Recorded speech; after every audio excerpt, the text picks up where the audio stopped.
The second exercise we talked about, Steve, which can be done right after you do the breathing into your abdomen and your back. We're going to be in the same position on our back here.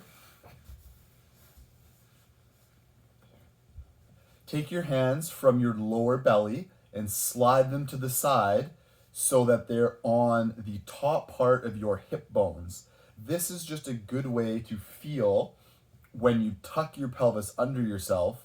The hands being on your hip bones allows you to really feel the roll of your pelvis happen, which is sort of what we're trying to engage in this exercise.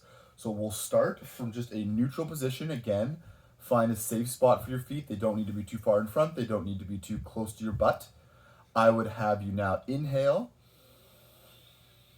As we inhale, we're going to then rotate our pelvis forward a little bit so we have a little bit of an arch under our back.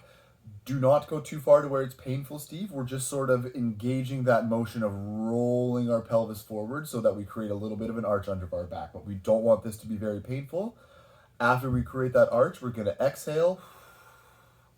We're going to use our hands and we're going to slowly tuck our pelvis underneath ourselves.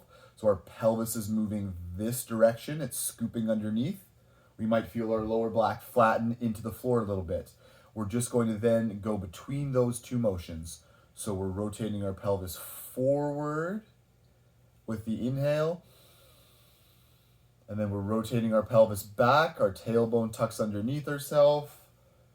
We then engage by pushing our lower back into the ground a little bit. And then we start over again. We start to lift, we inhale. And we start there again where the arch comes underneath the lower back. Just engage and go back and forth between those two, Steve. Again, you could probably do similar repetitions, somewhere between 6 to 12. But there's a big gap there again, because if it's feeling really painful, only, do less, feel like you can regress. But if you're doing a good job with it, if it's something that feels really good, listen to your body and do a few more reps without trying to, go too far.